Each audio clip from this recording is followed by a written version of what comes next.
Hello and welcome to the build-up from RamsTV. Derby County's new championship season kicks off a week today, and this afternoon the Rams are in action here at Pride Park for the first time this summer. They're facing Greek opposition in their final pre-season outing.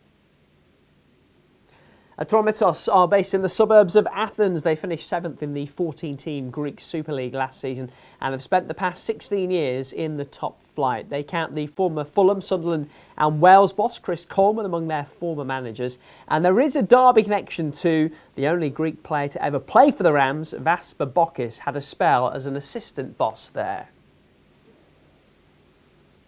So that's the opposition for Derby's new signings today. Some of them will get the chance to be involved here at Pride Park for the first time this summer. And the Rams are added to the ranks once again on Friday. Summer signing number 8 is the former Liverpool, Swansea and Sheffield United man Rhian Brewster, who signed a new 2-year deal after leaving Bramall Lane at the end of last season. He made 42 appearances for the Blades as they finished 3rd and reached the Championship playoff final. Now he's ready to make an impact with the Rams.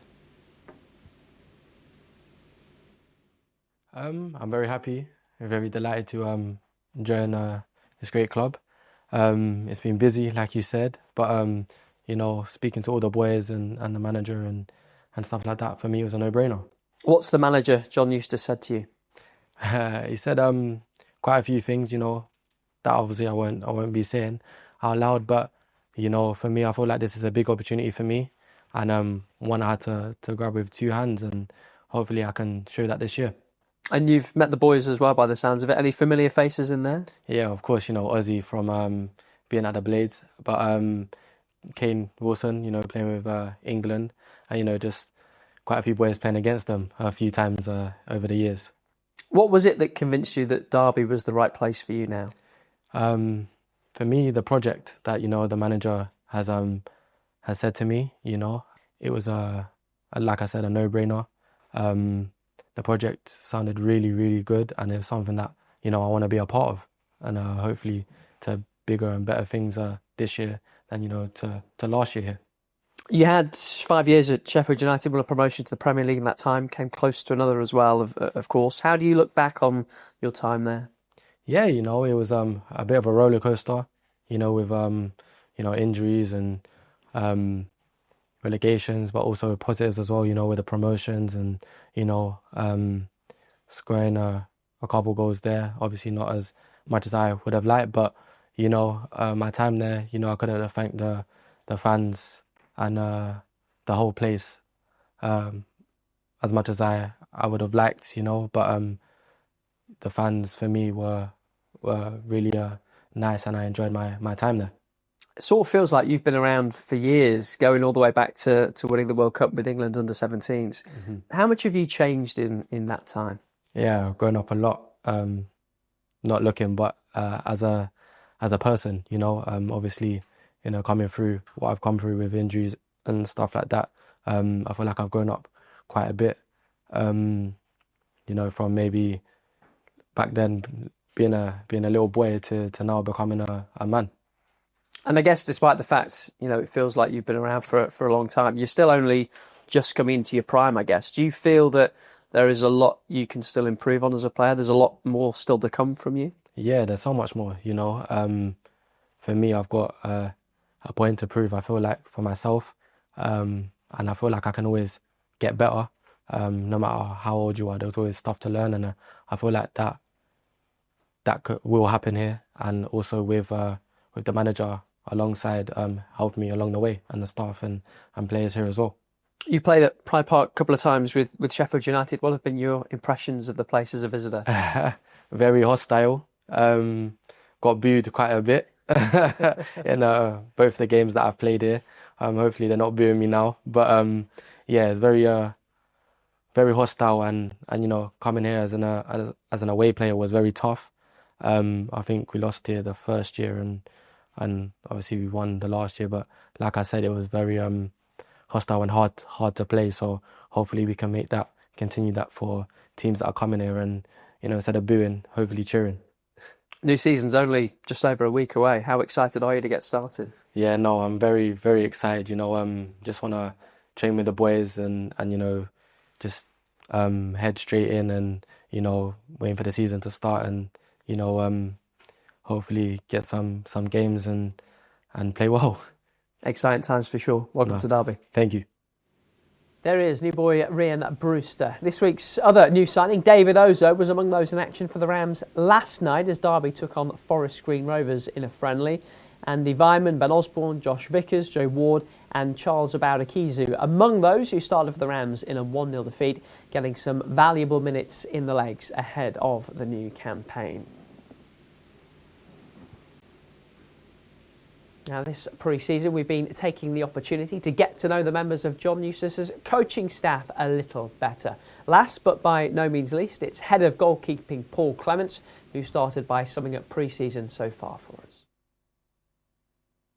Look, from a goalkeeping coach's point of view, you're in control and all your goalies are getting game time, so that's always nice. And yeah, it's been obviously my first one with a gaffer, so it's been a little bit different, as every manager has their different takes, but it's been really good and enjoyable, and lads are working hard, and I think you're starting to see some of the stuff coming out on the pitch as well. So it's been, yeah, pre-season's good because you get to know everyone, and you get a lot more time with everyone, but it's hard work as well. So it's it's been good. I've enjoyed it. We spoke to a couple of the staff about what they're looking for from pre-season. For you, is it similar? Is it about minutes more than anything for your keepers?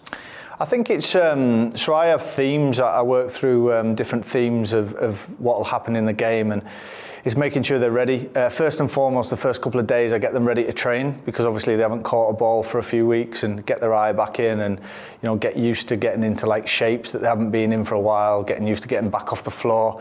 So I think the first 3 or 4 days they tend not to be with the team, and I'm just getting them ready for the gaffer and the coaches. And then it's just building on the layers of work really. So getting the timing back for crossing, for example, and then building it into bodies around you and, scenarios in the game. And then obviously, because there's quite a lot of games and there's, the opportunity where you can play them in a half each and not use up a sub, it's good to get them a lot of game time as well and get the feel back for the game. How do you find stepping into what is a very established coaching trio of John Eustace, Matt Gardner, Keith Downing? How have you found moving into that dynamic? I found it quite easy, and I don't mean that in terms of like it's always difficult because you're learning about people and how they react to certain things and what they do and don't like. But because I've been part of so many coaching teams, it's nothing I haven't done before. Even though, for example, I was at Huddersfield for 8 seasons, I worked with Spanish managers, German managers, old experienced managers in like Neil Warnock, who's managed God knows how many games, versus someone in their first role. So I've definitely been part of different dynamics of coaching teams, somewhere they're fully Spanish, half Spanish, German, all sorts. So that made it easy, and I think the gaffer made it easy for me because he's such a good person. I really find it easy to work for him because he's very firm, because he knows what he wants, which makes me good. But he's such a good guy that he makes it easy for you as well. So I found it really, really easy. And Guards and Keith are brilliant people, and Bucko and Steve Round and everyone else. So it's been easy in that sense. You mentioned a couple of your previous stops already, the long spell at Huddersfield, Norwich, Stoke most recently, bags of experience. What was your journey into coaching in the first place? So basically, I think there was kind of a scenario maybe in England where goalkeepers were retiring at later ages than obviously outfield players, and then by the time they were so they were retiring at 40-year-old, for example, and then going into coaching and learning about coaching. Then by the time they're becoming good coaches, it was time for them to retire as coaches. There was also a lot more money in the game, so goalkeepers, I think back in the day, you would just naturally go into coaching, where goalies who are wealthy men, young men, have got other options. So I think the FA decided to try and look at a group of young coaches to mentor and bring through early.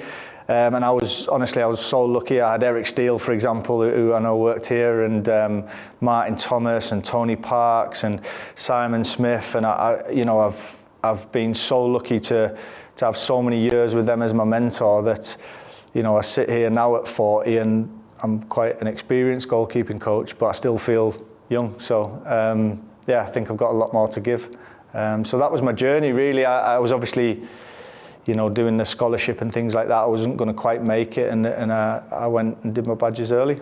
What's the bit of the job that you enjoy the most? On the grass, 100%, love it. Just love working with the keepers. It's the next best thing to being a footballer when you're out there. I'm still, able to get involved with a group of players and, have the banter and drive it and, sometimes sit back and let them drive it. But I love the grass. Obviously, I do enjoy going back over it and picking little bits out and reviewing it. And in the games, obviously, everyone lives for 3 points. But for me, I just love being on the grass. And there is Paul Clements, and you'll hear more from him in Matchday Live later. Derby County's pre-season campaign comes to a close today against Greek side Atromitos. So far, we've seen that draw at Matlock, victory in Austria, win at Walsall, defeat to Burton last weekend, and victory at Solihull Moors on Tuesday night. So just one final outing for the Rams before the new championship season gets underway. And if you can't make it to Pride Park Stadium this afternoon, you can watch the action on RamsTV. Matchday Live gets underway at 2:30. Get your Game Pass now at dcfc.co.uk. And we'll see you soon. Goodbye for now.